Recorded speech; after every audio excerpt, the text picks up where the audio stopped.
Oh gosh. Abby, you ready?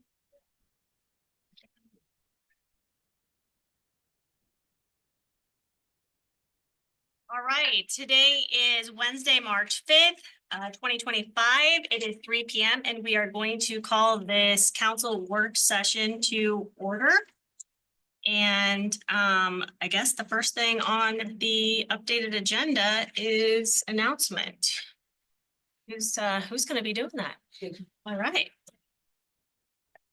Like Kathy is going to.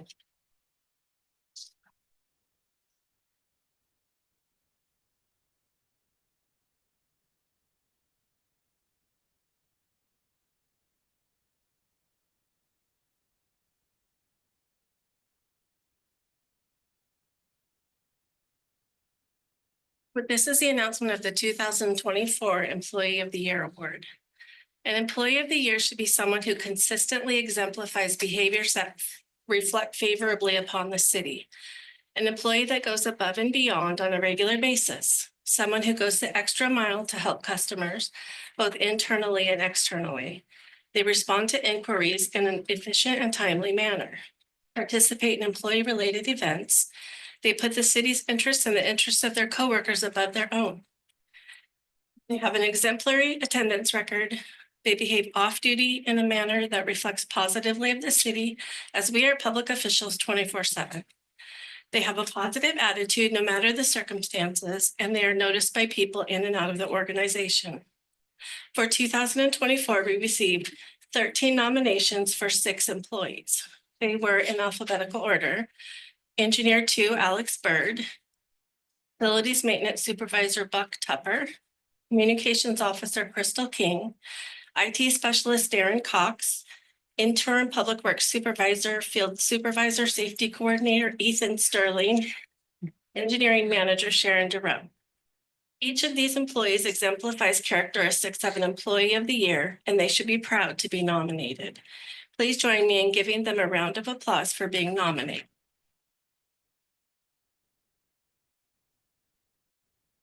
In order to eliminate bias, I gathered a group of 7 people not related to the city of St. Helens to be the judges. They were Carrie Garcia, Columbia County HR Director, Chris Iverson, Hagen Hamilton Insurance, Erica McCartney, CCMH HR Director, George Dunkel, Retired Fire Chief, Kelly Smith, Columbia County Commissioner, Kelly Dowell, WorkSource Oregon, and Paul Vogel, CET Executive Director.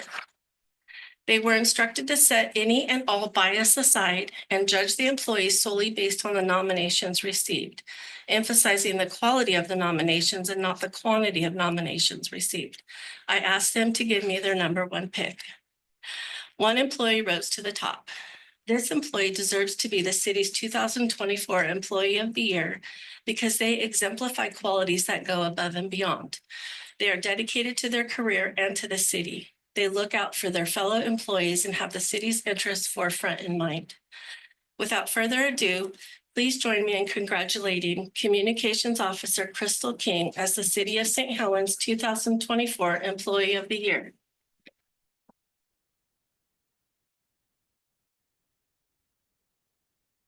Well deserved. Crystal began working for the city in November 2008 as a receptionist and utility billing specialist. She was promoted to planning secretary in January 2011. Afterward, the city saw the need to provide more communication to the public regarding services the city provides and projects the city was working on. In July 2012, the city transitioned Crystal out of planning and into communications, becoming the city's first ever communications officer. With her writing and literature degree, this just seemed like the perfect position for Crystal. Let's hear from some of her nominators. Crystal is a huge asset to the city. She works with every department to gather information, uses her expert skills to make that information clear and professional, and then communicates it with the public. Sometimes working with other departments means working different hours, such as communicating closures early in the morning or late at night on snow days, distributing press releases late at night or on the weekend for the police department, taking pictures during Spirit of Halloween Town, Christmas ships, the community parade, and other events. Crystal has an unmatched capacity for smoothing out rough edges, responding concisely and with grace. And she always has the facts in hand. She has a tremendous ability to read a situation, identify sticking points, and address them head on. She is organized, strategic, thoughtful, efficient, and able to maximize her capacity for any project. Crystal supports her team by covering for staff in other departments when needed. Crystal collaborates with community partners to proactively take the initiative to identify plans and options for citizens during natural weather events such as excessive heat waves and cooling centers. Crystal is the city's, sorry.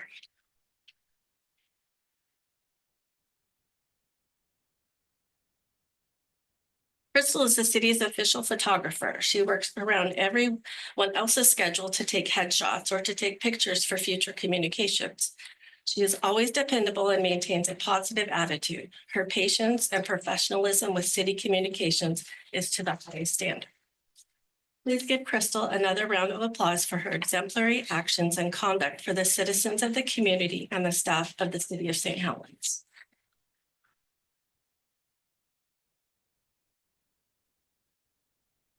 In addition to the Employee of the Year award and certificate, Crystal will receive an 8-hour paid day off work and $100 in gift cards from wherever she wishes. For all of you who are nominated, please be proud that your work and your personality deserved a nomination by your peers. I will forward the nominations to you so that you can read what your coworkers have to say. Thank you to everybody who participated in the Employee of the Year program. And now we'll give her award.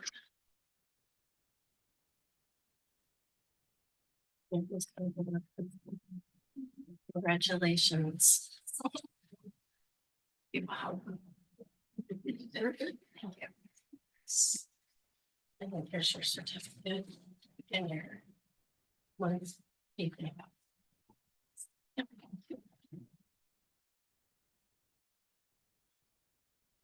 Well, now we're together picture. You and I? Yeah. Okay. It's over there. I might need your help with this. Like the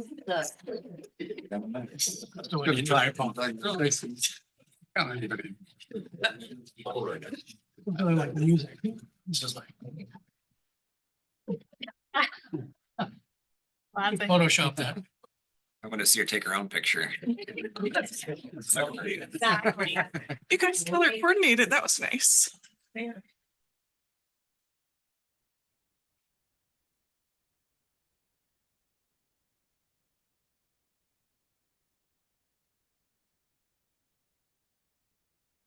Have you and John in one, and then you and the council. Let's get that. And then she's got a little here too, Oh, yeah.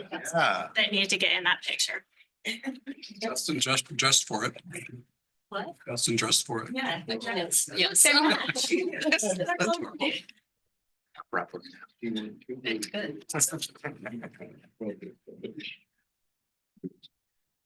Thanks for all that, Crystal.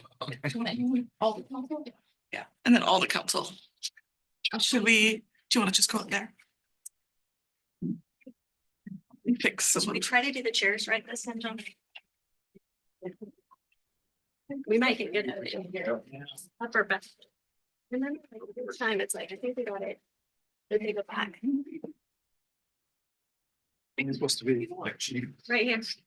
I mean, we're gonna get this down, like, and then like at least another 6 months, we'll get it down, the picture thing.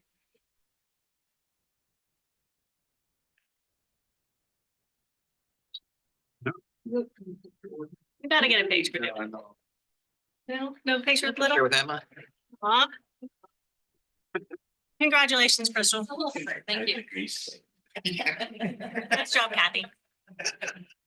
If there's a muddy field, we get a picture. Wow, I love starting this off on such a positive note here. We will now move into our next agenda item, which is clearing confusion and setting the facts straight. So this is a clarification memo with comments received February 19th, 2025. So the first one that is listed on here is public comment during meetings, limiting length to public comments and free speech. So to clarify, there is no Oregon law requiring the city council to provide public comment opportunities during the majority of their work session or regular session meetings. Per the Oregon Attorney General, the right of public attendance guaranteed by the public meeting law does not include the right to participate in public testimony or comment. Other statutes, rules, charters, ordinance, and bylaws outside the public meetings law may require governing bodies to hear public testimony or comment in certain matters. But in the absence of such requirement, a governing body may conduct a meeting without public participation. Governing bodies voluntarily may allow limited public participation in their meetings. And there is the link, a hyperlink for the Oregon Attorney General's Public Records and Meetings Manual, Public Meetings section section pages 155 and 156. Per the St. Helens City Council operating rules and procedures, work sessions shall begin with visitor comments to provide the public with an opportunity to address City Council. Visitor comments for the regular sessions will occur at the end of the meeting. And there's also a hyperlink for the City Council operating rules and procedures, meetings of the council, City Council section, page 1. You want to take 2? No, Sure. sending? Oh, this? You don't have it in your packet? Huh? All right, number 2, public meeting laws and transcription accuracy. Public meeting laws do not require verbatim transcription. For the Oregon Attorney General, a governing body must provide for written minutes of its meetings and executive sessions or sound, video, or digital recording. The written minutes or recording must include at least the following information: members present, motions, proposals, resolutions, orders, ordinances, and measures proposed and their disposition, results of all votes and the vote of each member by name, except for public bodies consisting of more than 25 members, unless recording by name is requested by a member of that body.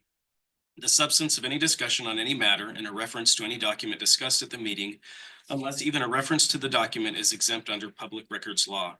Written minutes need not be a verbatim transcript, and a sound, video, or digital recording is not required to contain a full recording of the meeting, except as otherwise provided by law.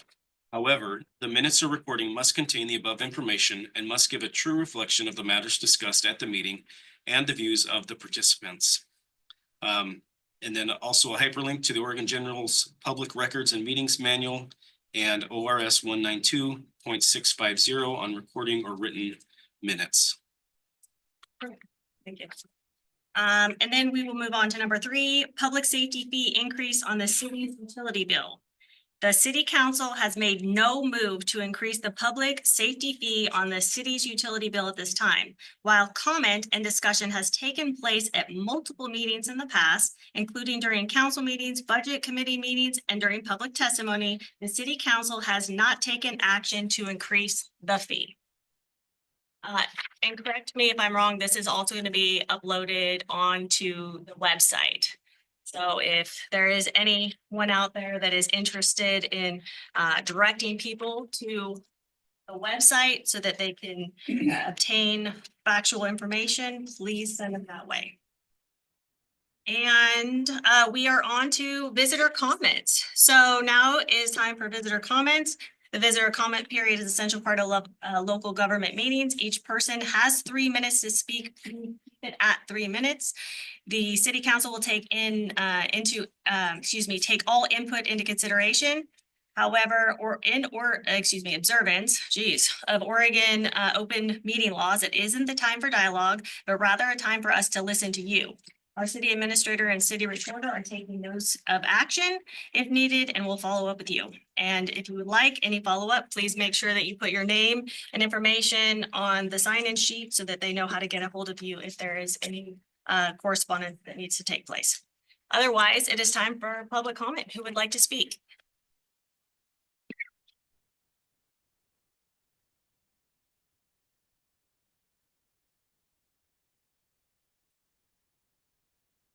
Stephen Topaz, I'm going to speak on public comments. I've had opportunity to bring something to the state and was rejected because I didn't know how to talk about it. It went to federal court and said state law on free speech in this state was illegal. So some of these state laws, which were just quoted under the federal bias, would not be acceptable. Okay. I gave a talk last time and part of it was amputated, so accuracy of reports are somewhat. Now, we have been limiting public input. We once started at 1 o'clock with a 5 minute. Then we went to 1 o'clock with 3 minutes, and we went to 2 o'clock. Now we're proposing that at least in the regular session, we can make public comments at the end. A lot of the public comments which have been considered upsetting, people are trying to get something done. And if the council, which is responsible for everything in the city, gets upset for people asking to get something done, they're in the wrong place.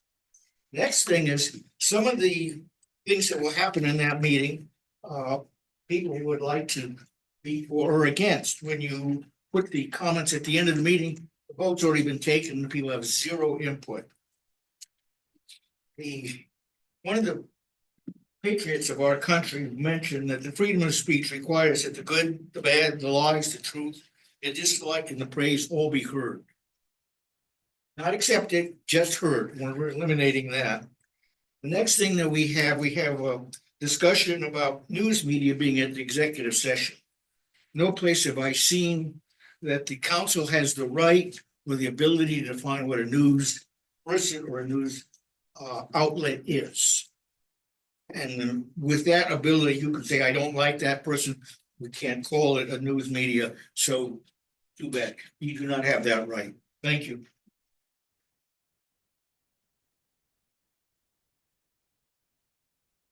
Next public comment.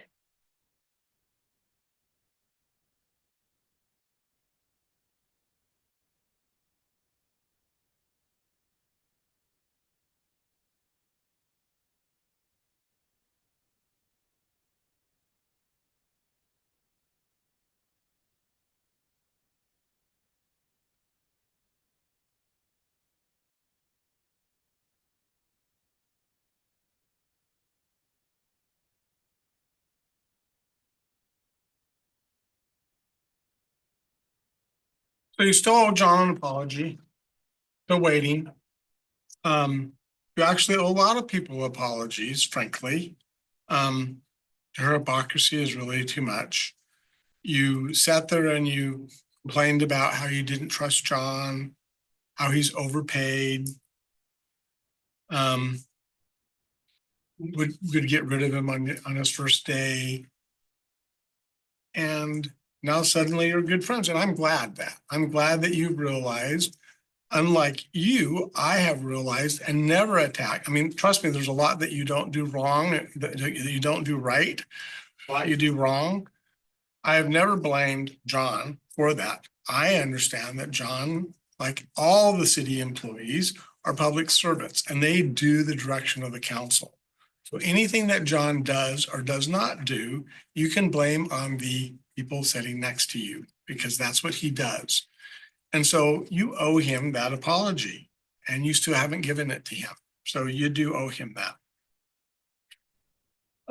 I do want to, I'm happy to see that there is an agenda item to talk about the replacing the police chief and making his acting, not acting, hopefully. My only question is that why is it listed as Mark Gunderson rather than Brandon Sundin? It's my understanding that you are the police commissioner, and I don't understand why it is that you're not bringing that forward. Chief Hogue is a great asset to this community. I hope that you all realize that, and that you appoint him as the full-time police chief. I also want to thank the Public Works people for cleaning the stairs. They did a great job. They look really nice. Then I want to talk briefly about your clearing the confusion and setting the facts. Well, it's a big lie. The fact of the matter is, these are recorded. Hopefully you all realize that these sessions are recorded. So when I bring a recording of you talking about raising the water bill, and 3 of you that are still sitting there, the only one who can be excused is Jessica and Jennifer, who were not at that meeting, but you did talk specifically about changing the water bill to $25. It was talked about in detail and was recorded in detail in your words. Well, saying on a public document that no action was taken, that's an action. That is an action. When you talk about it in public and you say, frankly, it was one of the dumbest thing I had ever seen, that you are sitting there and you're going on about saying, oh, we want to hear what the public says, but if they reject this levy, we are going to pass it anyhow. Gee, I wonder why people didn't vote for the levy. The fact of the matter is, that's an action. You did talk about it, and your statement is factually incorrect. Well, your statement was factually incorrect. You need to correct the record.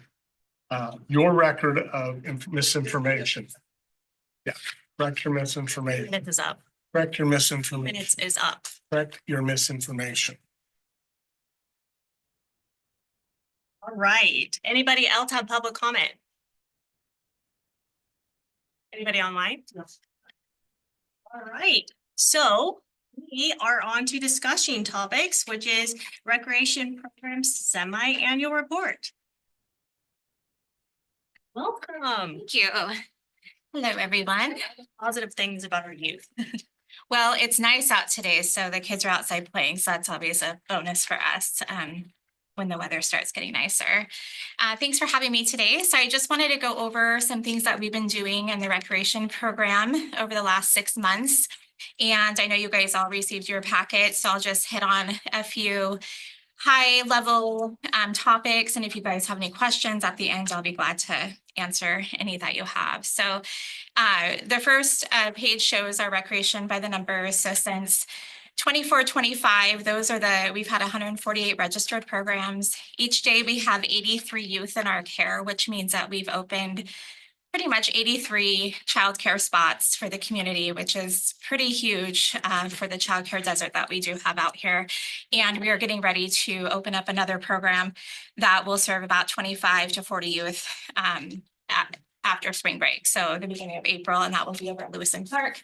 And it will be modeled like the ones at Columbia City and McBride that are our free programs that are our learning centers.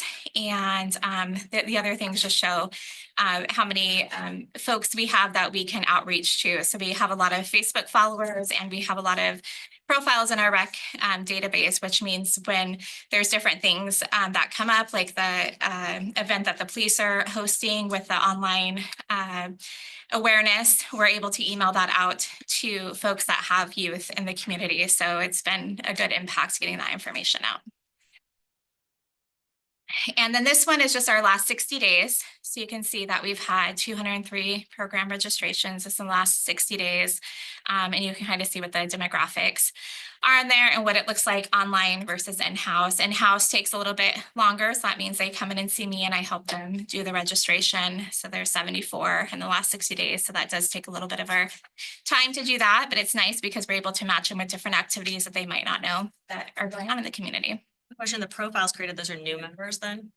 So the profiles created, sorry, show me where that is on there. Oh, yes. So those are new members that have, and a lot of times that will be, say you have an activity that you're doing and then you have a child that now is doing another activity, then they have to create another profile for there. So it's a lot of times families, or it can be brand new to us too.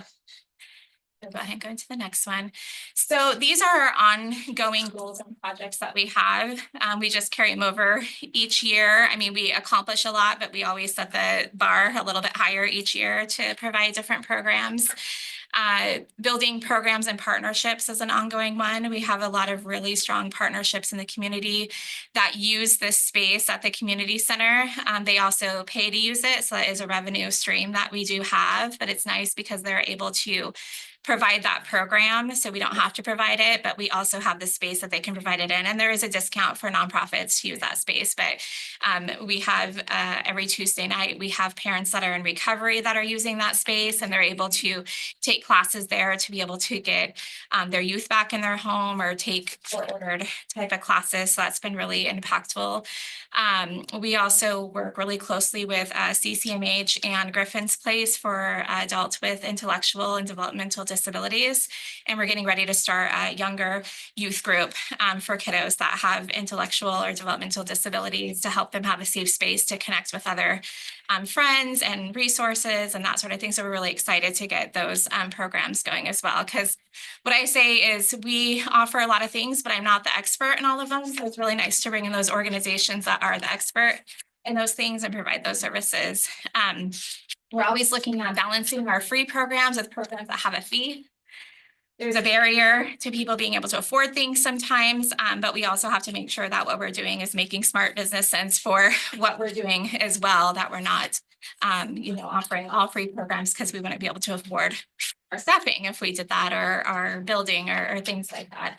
And we're still looking at the possibility of before school care because that's a big gap in St. Helens as well. And looking at doing more facility rentals for not just nonprofits, but for people having birthday parties and things like that. There's just a little bit that goes into that. So we're looking at developing what that could look like. So if you want to go to the next one. Really quick on that, Yeah. childcare, that is a major deficit to people actually even trying to get employment, right? I mean, that's one of the realities. So do you think that that's something in the near future that's going to be explored? Because it seems like that would be a great, income. The before care. Yeah. It's a serious issue. Yeah, it is a serious issue. Some things that we're balancing with that is staffing, because who wants to work just 2 hours and then be done for the rest of the day? So trying to figure out who those folks are. We've identified some high schoolers that might be willing to do that. And then also the space, and also St. Helens elementary schools do start very early. I think they start at 7:30, Brandon? I'm saying that because I know you have yeah. And so, that's, so seeing what that would look like and when we'd have access to the school buildings to do that. We like to do a lot of the things in the school buildings because the busing goes there already. They already have it set up for child's to be there. It's not like we're going to a separate facility. But yes, before school care has been our goal for a while, and we are working towards what that looks like. So how is recreation funded? Grants is our bottom base of everything, user fees, and then the city also. So we have 3 major funding sources that go into making up the recreation. And this is just the board and committee work that I do. I'm on the Grow Greater St. Helens, Columbia County Health Coalition, and all of these things have very big impacts for increasing grant opportunities as well as partner opportunities. We have a really great opportunity with Grow that will be for ages 6th grade to 8th grade. It's a free week-long STEAM camp that there'll be college students from OSU that will be coming to teach that. And we got that because we are so connected with Grow, and Paul Vogel had wrapped around the opportunity. And so it will cost us nothing. It will cost the students nothing to do that. And that will be happening this summer. And then we've gotten other funding, like from Northwest Parenting. We get funding from them to provide early childhood stuff, as well as different trainings for our staff. And then our program partnerships.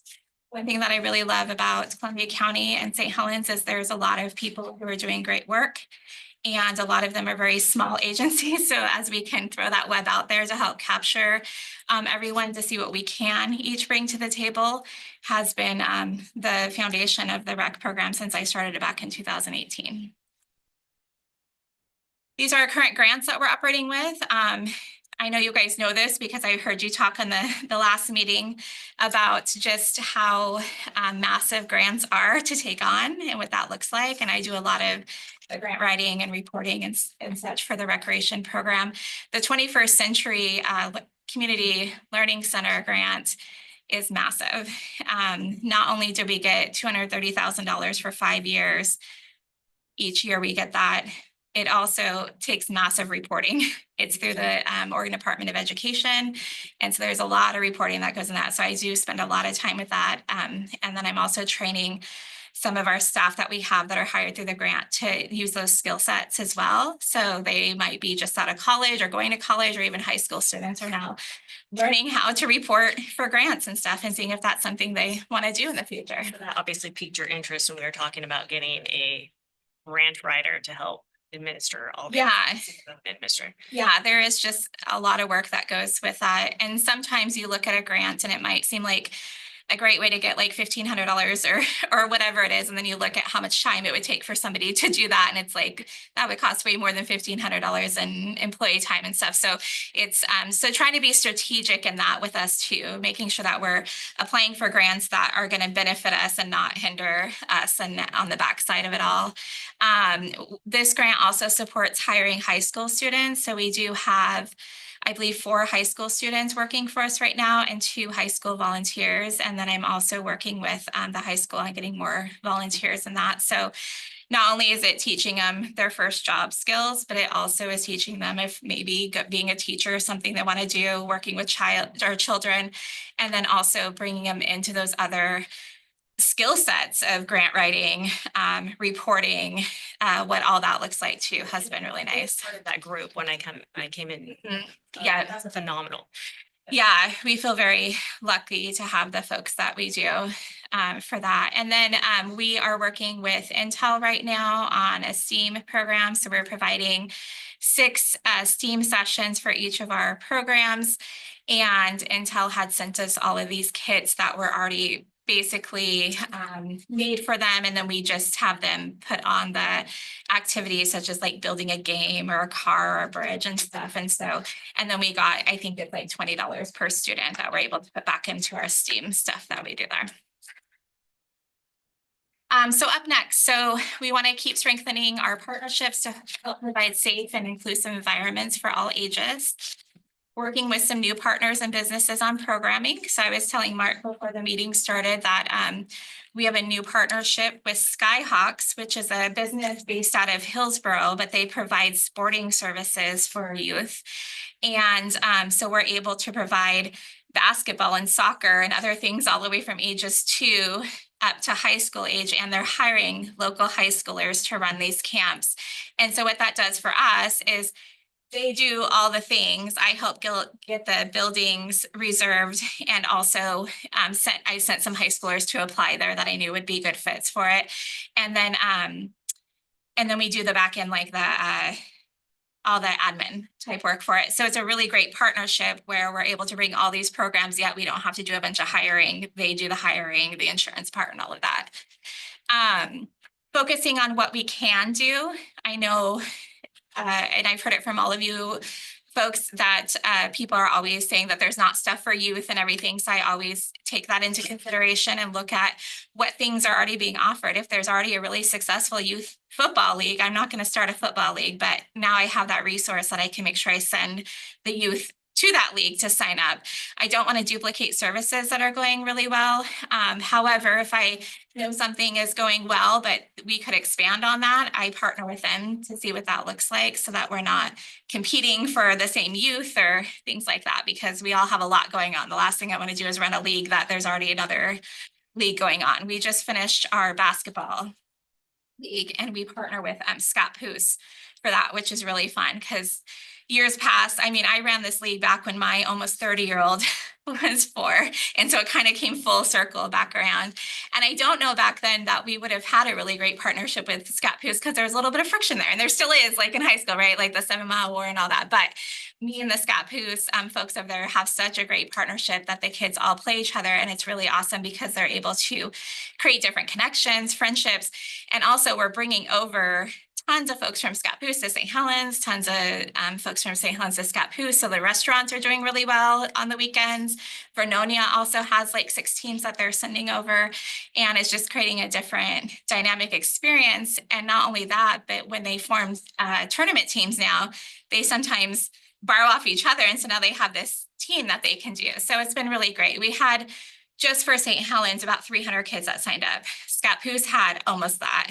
And then Vernonia had like 70. So we unleashed like a whole, right? Like almost 700 kids on the community. So if that impacted you, I'm sorry if you, but yeah, it was pretty awesome. And we also employ our high schoolers to referee that, and then also to run clinics with the kids and stuff. And you might have heard, but this is the first time. I've heard forever, but I don't know that the St. Helens High School boys and girls are both going to the playoffs for basketball. So that's really exciting. And a lot of these kids that are on those teams also helped with our youth. So they'll go and watch their games and things like that. So it's pretty cool. Yeah. And we've been able to help build that program up too, because the kids that are on the varsity now are kids that we had in youth basketball. And to keep that interest and those opportunities still available, I think is really important.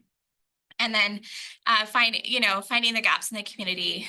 How do we close the gaps? I was on a grant call this morning with the middle school vice principal talking about some monies that could be for the middle school, high school ages, because I know there's a big gap there. What I found with that age group is just finding the sweet spot of what they want to do, because we've offered things in the past and they're like, no, that's not cool anymore. We don't want to come do that. So figuring out what is it that they want to do, and seeing if we can help facilitate that. And that's it. So any questions that you all have? No, I think you do a phenomenal job. I mean, I think people look at maybe an ancillary type, program like this. It's not, infrastructure, it's not pipes, it's not, building the waterfront, but what you're cultivating in the youth here is desperately needed, and you're really valued. Thank you. for that. So it plays a very pivotal and important role in this community, in my opinion. Thank you. It's amazing. Yeah, and I hope that we're raising future people that will work for you in the waterfront and stuff. So, the pipelines, the engineer pipelines. Exactly. That's phenomenal. Yeah, thank you. You utilize the old rec center at all?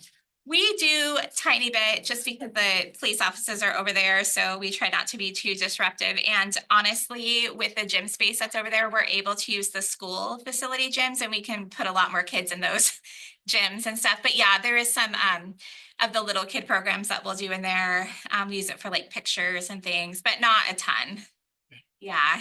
Are you running into any challenges as far as anything that stands out that the council can help with, or anything of the sort? Yeah, thanks for asking that. So I think that we started back in 2018, and then we had our COVID times, and we still continued through that and focused on what we could. We're coming out of all that where people want, a lot of different things and stuff.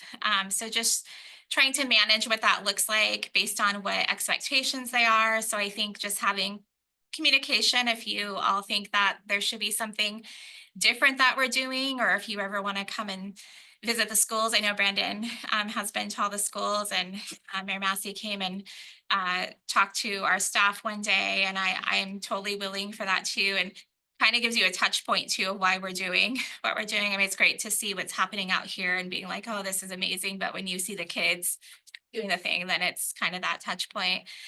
So just figuring out how we can keep growing the program and having the staffing that we need. Volunteerism is not what it used to be.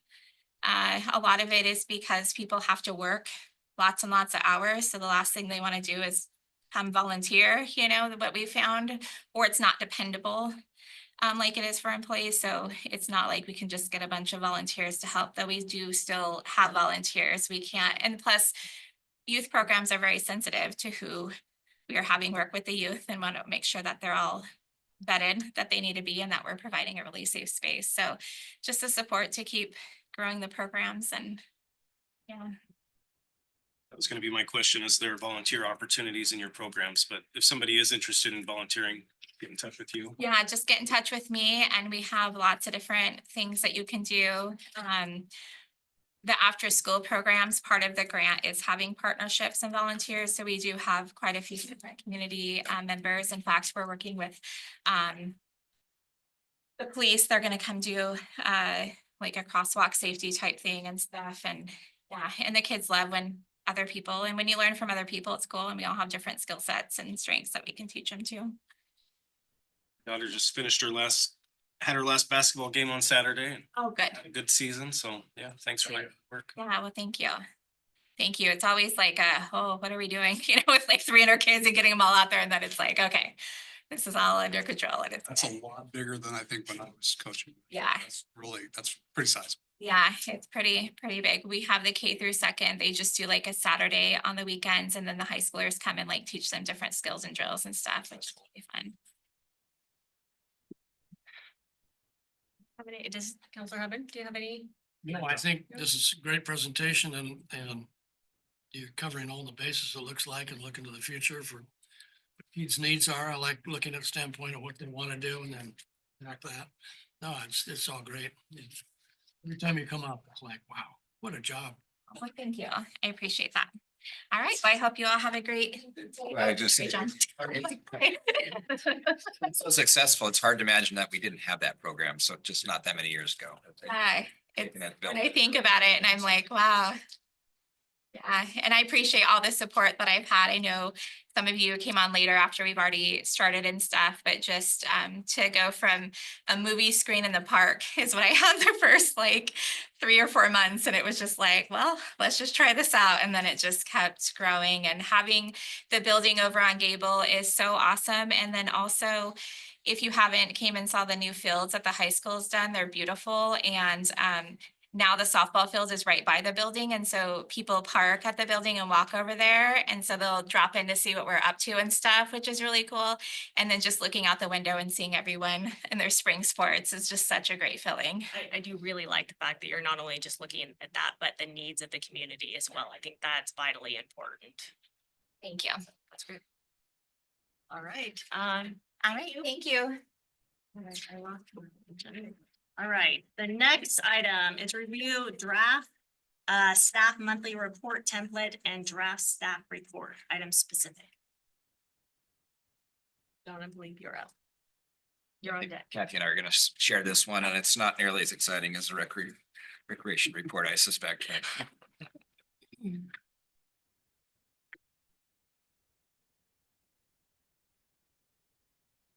You had asked us as staff to come and standardize our reporting processes and for monthly reporting, and to do that here. To clarify, this was the one that we discussed, instead of having like, you know, the big presentations on a monthly report, that staff would submit Or this, just so that, streamlining effort. yeah, exactly.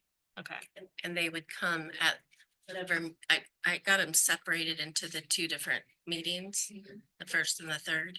And then they would come to that meeting to be here to answer any questions.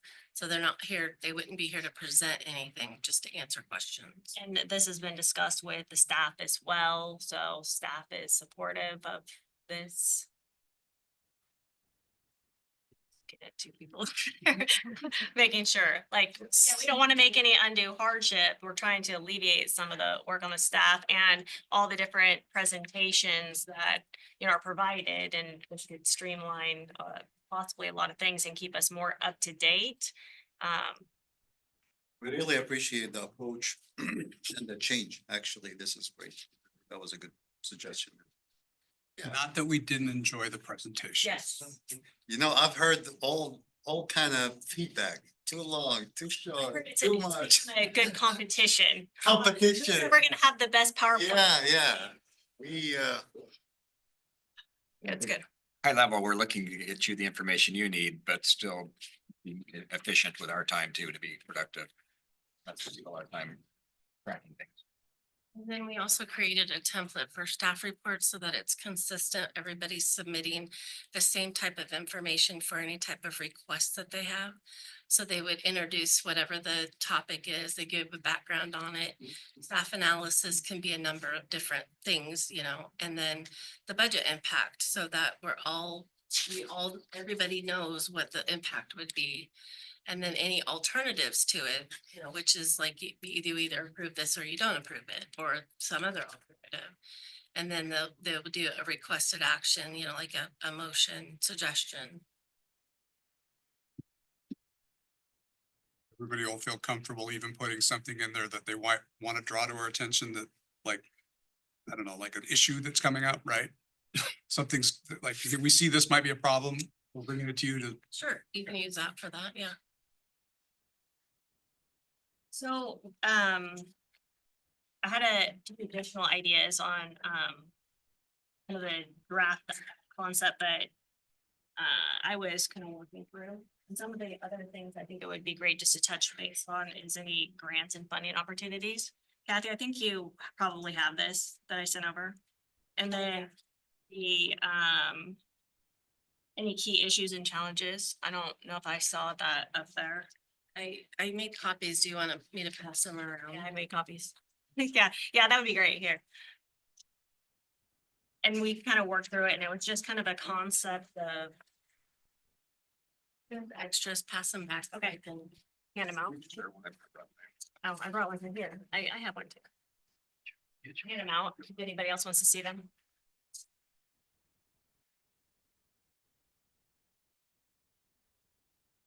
I actually gave mine away. Anyone else? I gave mine away. Yeah. You don't have one. We're, I think we're good. I just gave mine. There we go. We are good. We're good.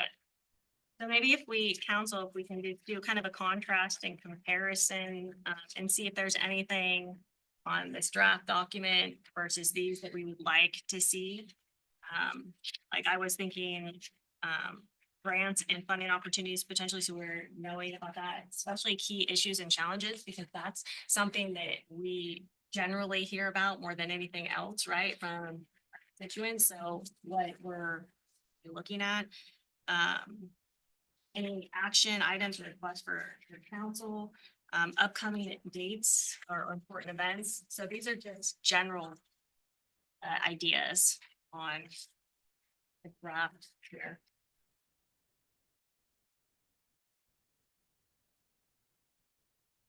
I didn't think about like fleet maintenance or the fleet program or information technology. So I don't know if we want to look at that and do a hybrid of obviously both of these things and get some buy-in from the staff.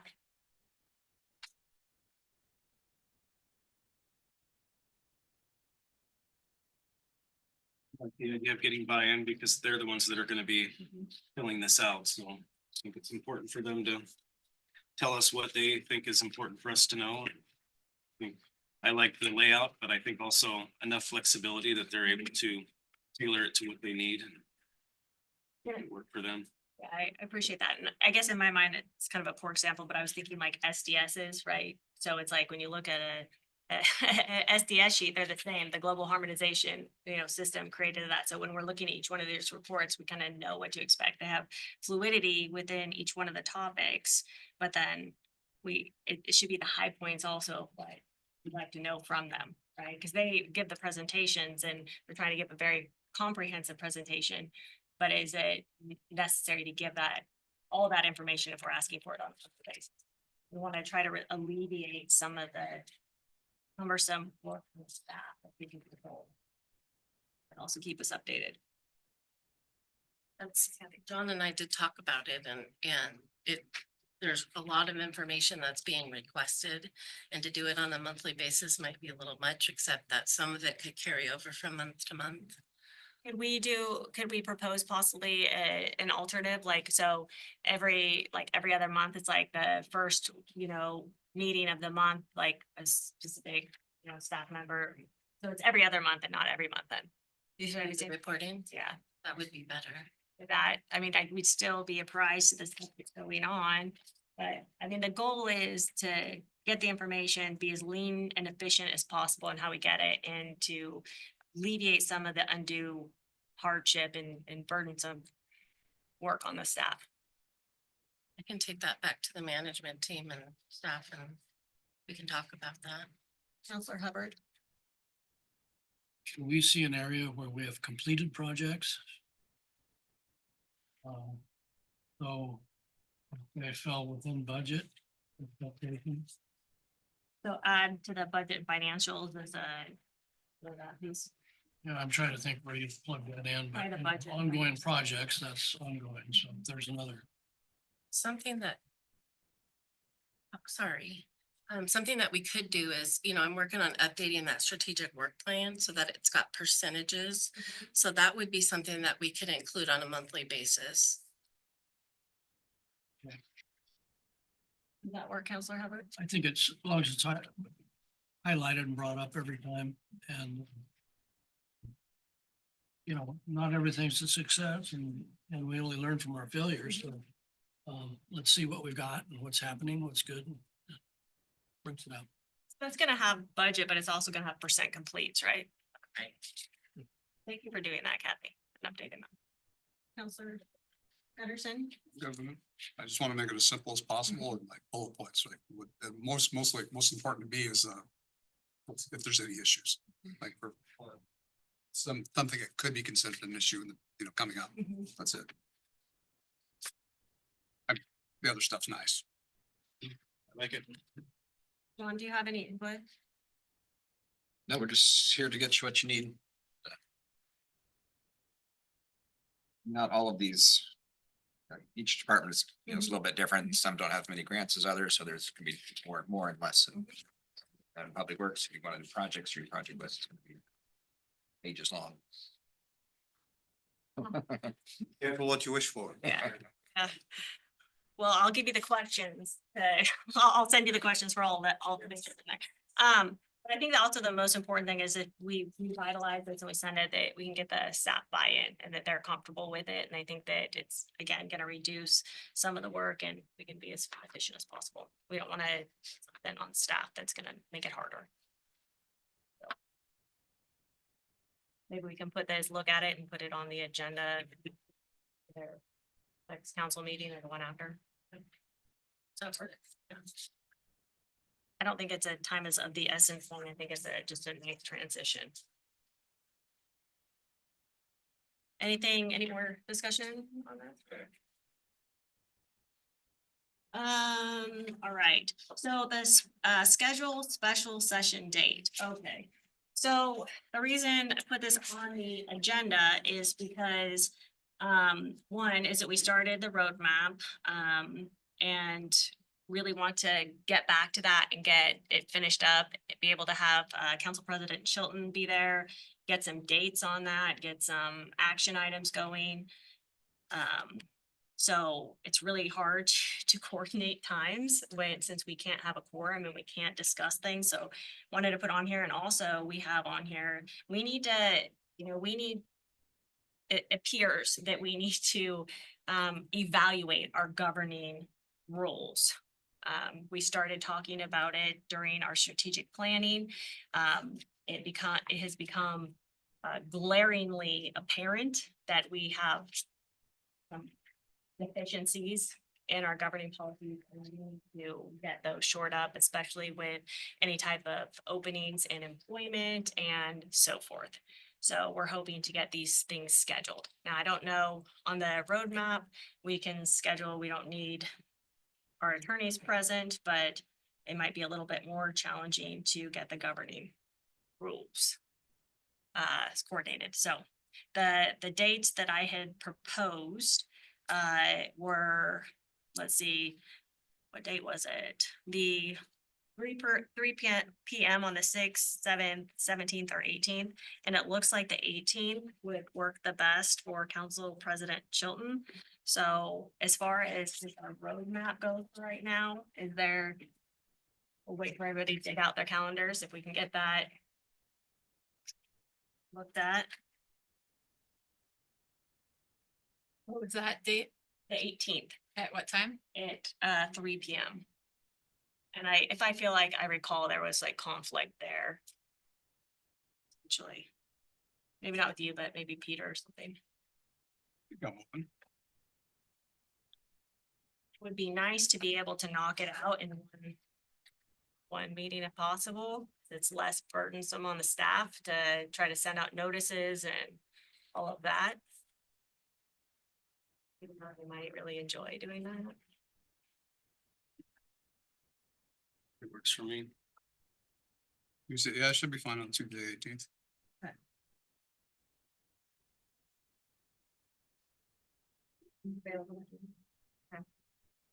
I'm checking, so Pete is not available Right. on the 18th.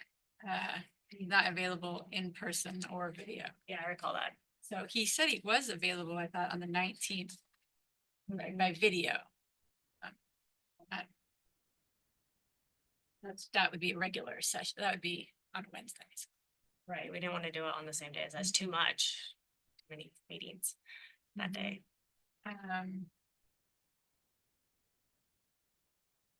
You have any other dates proposed for it?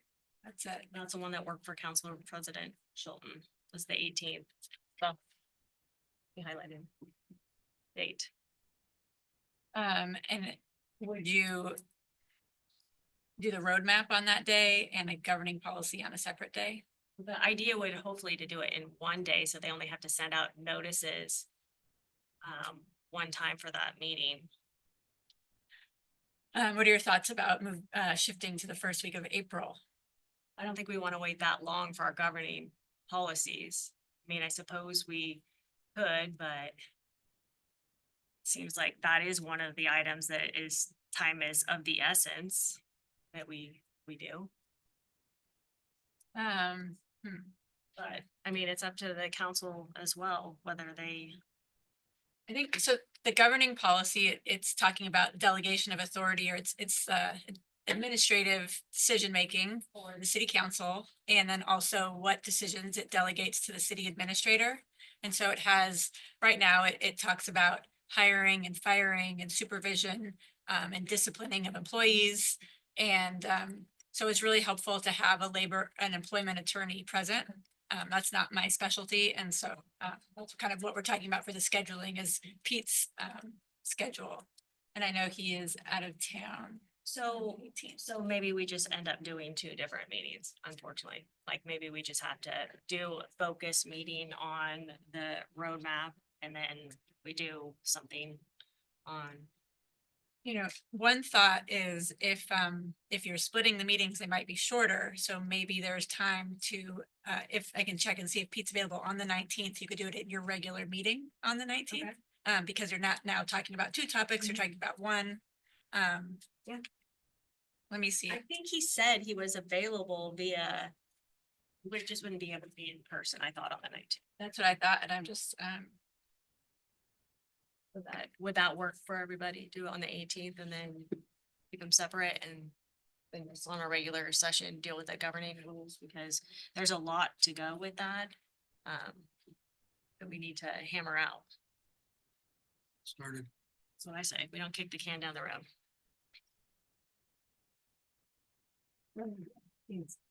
Okay, well, we can move on from that. You can see if he's available and that would be our preference to do the roadmap on the 18th and then we can the work session do already.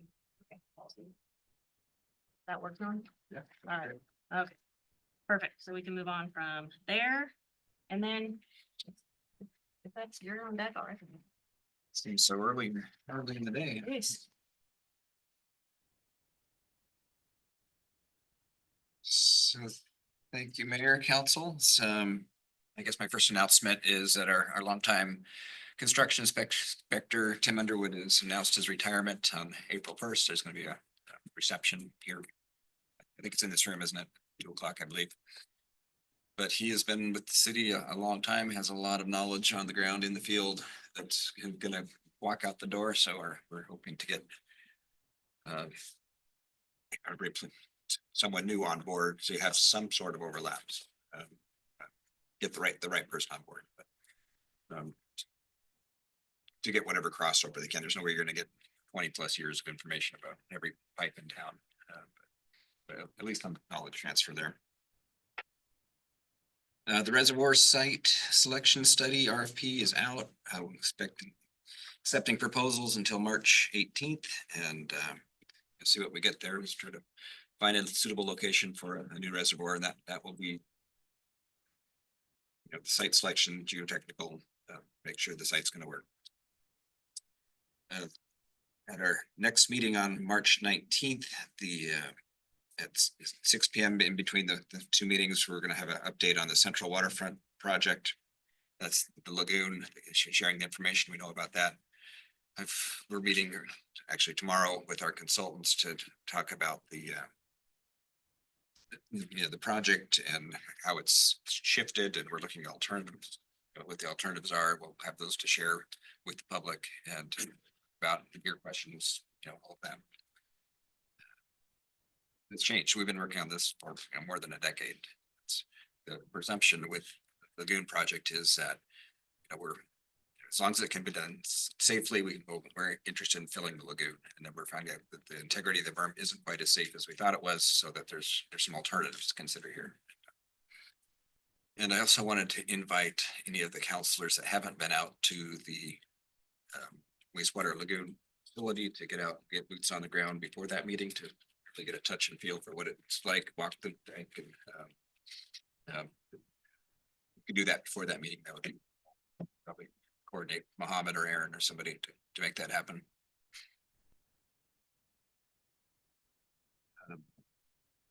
So we have a joint meeting scheduled on March 12th. I'm actually out of the office that day, and I believe Mayor Massey is planning to attend remotely.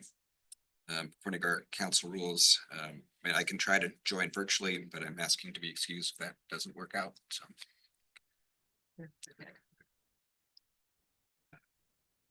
The extension agreements you signed at your last meeting with Arcadia has been countersigned back.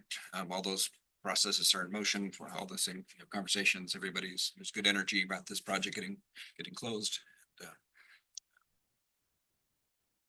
It's all working. We're meeting with the state and DQ and coming together. So it's good. Yesterday, we had a standing meeting with Treadway to talk about, events and activities. And yesterday we met and talked about the 13 night spans being scheduled. We do have a backup plan in case the park isn't ready by June 5th or the grass isn't enough or whatever. We're intending to be back down on the riverfront for the June 5th. Is the backup plan McCormick? Yes, the park's reserved for that. So more than 13 nights, they're taking on community day, so we're trying to talk about that. They've got most of the 4th of July day of and fireworks and entertainment all figured out. Are we doing a longer? Are we stretching that out because of the weekend and all? Did we decide on that? It's Thursday and a Friday. The 4th is on a Friday. Right. Yeah. So we're gonna go into the weekend or we just, that's fine. Yeah. Good stuff, right? Fireworks on the 4th. Years ago, I proposed for having fireworks not on the 4th just because it was a weekend and that was, it didn't go anywhere, so. They've been in contact with Sand Island, the carvers for Sand Island we don't have a commitment yet, but they're exploring, they're coming back to do that, so. So if we end up doing that, we're gonna have a discussion of like trying to help out those carvers, the ones that where it got canceled or something of the sort. I assume. We could, I mean, it's kind of managed through that tourism budget. Expenses kind of balance out, yeah. We should be prepared because it's gonna come up, probably. Probably, yeah. Now making some progress on the police station site, we contracted the owners, we've trading legal documents back and forth and I have the design team on standby, so we're not proceeding until we have a full commitment. But it is top of mind.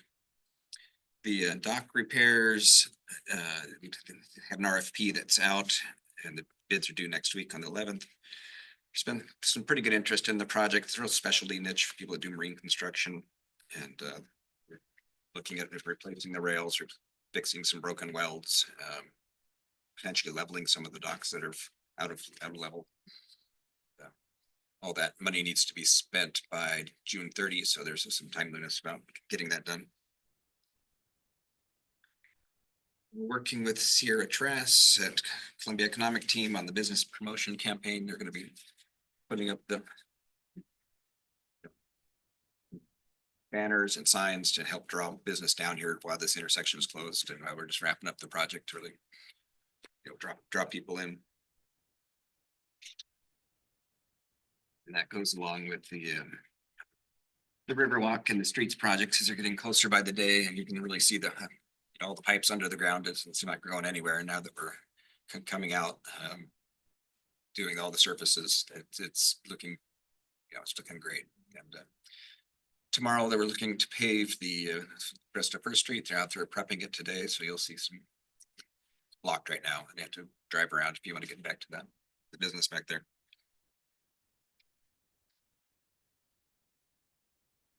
made our infrastructure funding request to Senators Merkley and Wyden. We're asking for $15 million to help support the new reservoir construction.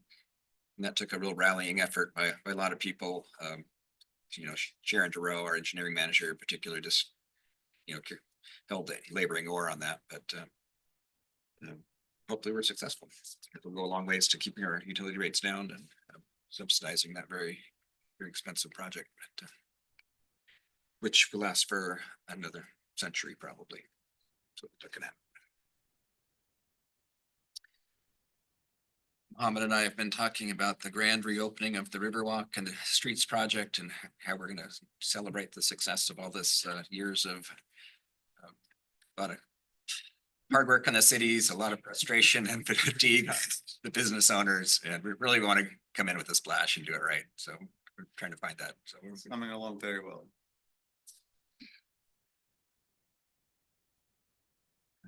I've been working with our timber, our forester and our insurance agent, Hagan Hamilton, to explore having timber insurance at the Salmonberry property. We don't have insurance, and to my knowledge, we never have.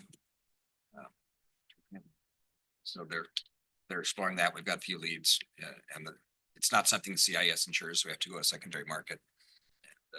And, looking at the risk and reward of that, so you'll have something to review probably by the next meeting.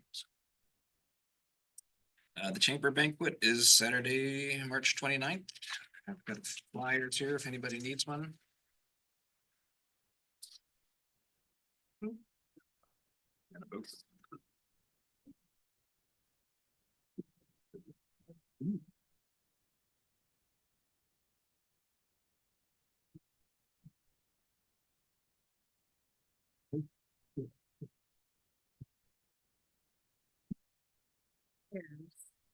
So, you need to know who's gonna go so that I can let the chamber know, and then Jessica know so that she can determine if she's going to be a city guest or an Avamere guest.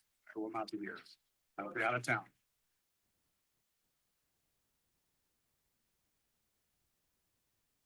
Then lastly, in your packet, there's this is the administration and community development report. You'll see the planning division. That there's a really great overview of all the grants, the projects, I think it's going on right now. That concludes my report. Thank you. And so we're gonna take a recess and go into. We're not going to close the work Yeah, session. do you know how long?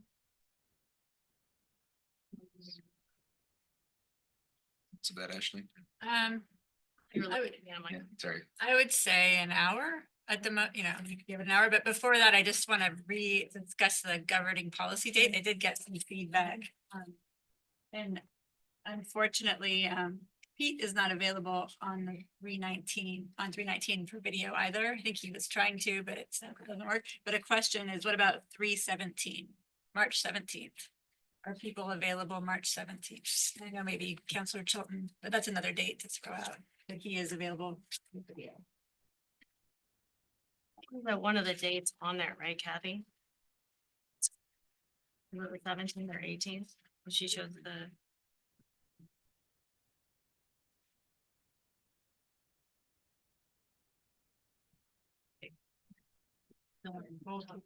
Okay. She has an email there. Okay. Okay, So I would give it an hour, Okay. to then come back into open session. okay.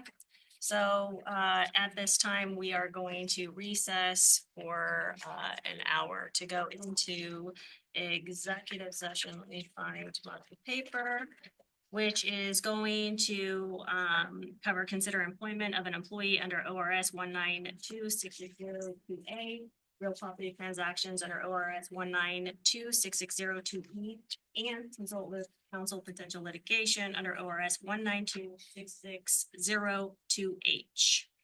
Representatives of the news media, staff, or other persons that are approved shall be allowed to attend the executive session. All other members of the audience are asked to leave council chambers.